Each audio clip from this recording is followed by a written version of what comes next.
A história trágica de Jumbo, o elefante mais famoso do mundo, que inspirou a Disney e apelidou o avião. Uma equipe de cientistas analisou os restos mortais do elefante para um documentário da BBC, e desvendou mistérios de uma vida marcada por sofrimento. Jumbo se tornou uma celebridade assim que chegou em Londres, onde multidões se aglomeravam para ver o maior elefante do mundo. Jumbo, como era conhecido, desembarcou na capital britânica em 1865, vindo da África, onde foi capturado quando era filhote. O elefante era tão popular na época que até os filhos da rainha Victoria eram seus fãs. Ele inspirou um dos filmes mais famosos da Disney, Dumbo, que conta as aventuras de um elefante voador. E foi também a origem do apelido dado ao Boeing 747, devido ao tamanho da aeronave. Um documentário da BBC, apresentado pelo renomado naturalista britânico David Attenborough, reuniu especialistas de diferentes áreas para examinar o esqueleto de Jumbo, que está no Museu de História Natural de Nova York. A ideia era desvendar alguns mistérios que rondam o célebre elefante. Como ele morreu exatamente? Por que sofria ataques de fúria? Será que ele foi realmente o maior elefante do mundo? Os resultados da investigação causaram tanta surpresa quanto tristeza nos especialistas. O fato é que a vida real de Jumbo foi muito diferente da fantasia criada pelos estúdios Disney. Ou isso que como calmante. Fotografias e gravuras da época mostram Jumbo no zoológico de Londres, carregando diversos visitantes, de crianças a adultos, nas costas. Ter a oportunidade de andar de Jumbo era certamente uma das aventuras mais emocionantes para as crianças londrinas. Mas o elefante, que era manso durante o dia, sofria ataques de fúria à noite. Os ataques de raiva chegaram a danificar, por diversas vezes, as cercas de madeira que ficavam ao seu redor. Alguns relatos sugerem que Mateus Scott, o fiel cuidador de Jumbo, costumava dar uísque ao animal para acalmá-lo. O zoológico concluiu então que Jumbo poderia se tornar uma ameaça para o público e decidiu vendê-lo, em 1882, para o circo norte-americano Pit Burnham. O animal se recusou, no entanto, a entrar em um curral de madeira para ser levado para o navio, quebrando várias vezes as correntes que tentavam contê-lo.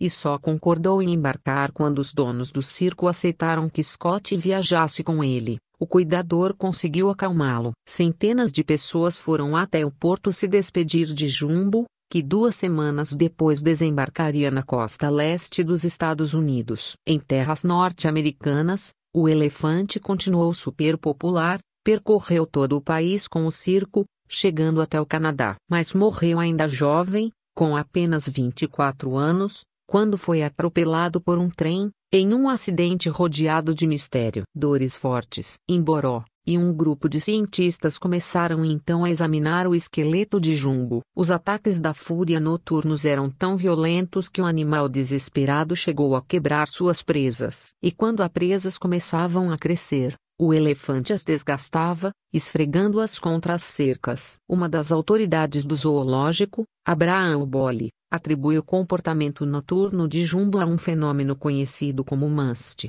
período em que elefantes do sexo masculino apresentam comportamento agressivo, acompanhado de um forte aumento nos níveis hormonais. Vicky Feshilok, pesquisadora de elefantes baseada no Quênia, discorda. Segundo ela, se os hormônios tivessem sido a causa da ira de Jumbo, o elefante teria sido violento até mesmo com seus cuidadores, o que não aconteceu. Dentes deformados. Os cientistas encontraram no crânio do animal uma pista que também pode explicar o comportamento violento, malformações nos dentes. Os elefantes têm 6 dentes, mas apenas um de cada lado se desgasta em determinado momento. Quando o dente cai, outro dente nasce para substituí-lo, mas se o dente velho não se desgasta o suficiente, não cai, fazendo com que o novo dente fique deformado, explica Thomas. A dieta de Jumbo no zoológico e no circo era bem diferente da de um elefante em seu habitat natural, onde os animais comem uma variedade de vegetação que permite a eles desgastar os dentes. A conclusão de Thomas é que Jumbo sofria com uma dor de dente terrível, que ficava mais latente durante a noite, quando não havia distrações, e provocava os ataques. O tamanho. Será que Jumbo era realmente o maior elefante do mundo? Talvez sim, dizem os pesquisadores do documentário da BBC. Uma fenda na cabeça do fêmur de Jumbo indica que o elefante ainda estava crescendo quando morreu. Ao analisar os ossos, os cientistas determinaram que ele tinha uma altura de 3,45 metros, do ombro até o chão. Um elefante africano selvagem da mesma idade tem, em média, 2,84 metros. E Jumbo ainda estava em fase de crescimento, então poderia ter se tornado o maior elefante africano do mundo, de acordo com Thomas. Os pelos da cauda. Após a morte, o corpo de Jumbo foi embalsamado e preservado pela Universidade de Tufts, em Massachusetts, nos Estados Unidos. Um incêndio destruiu os restos mortais do animal, com exceção do rabo, que a pesquisadora Holly Miller, da Universidade de Nottingham, na Inglaterra, analisou para descobrir sua dieta. Miller encontrou grandes níveis de nitrogênio nos pelos da cauda de Jumbo, o que indica que ele não era saudável. Segundo ela, o corpo do animal não recebia os nutrientes necessários, e seu organismo extraía níveis anormais de nitrogênio dos alimentos na tentativa de cicatrizar as frequentes lesões.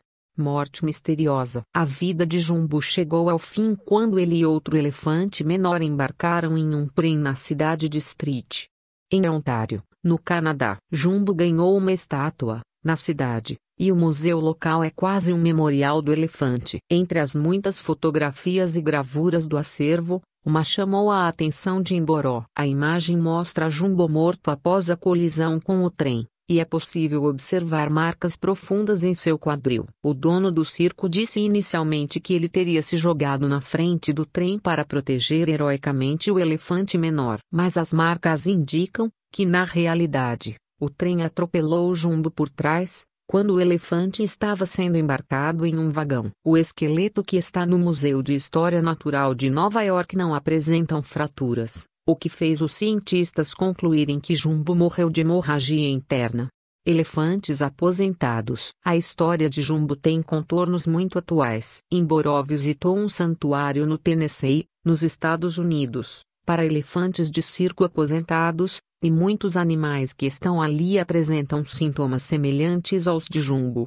Os elefantes do santuário têm as presas desgastadas, esfregando-as constantemente em sinal de agitação e estresse. Segundo Vicky Feshilok, zoológicos e circos não podem ser o lar de elefantes como Jumbo. Eles devem viver em seu habitat natural. São animais sociais, que precisam de contato com seus pares, de acordo com a pesquisadora. Na foto tirada após a morte de Jumbo, Mateus Scott, seu fiel cuidador, aparece ao lado do corpo. Segundo contam, ele chorou inconsolavelmente diante da partida do amigo inseparável. A empatia de Scott foi certamente o grande incentivo de Jumbo ao longo de sua breve existência, tão celebre quanto trágica.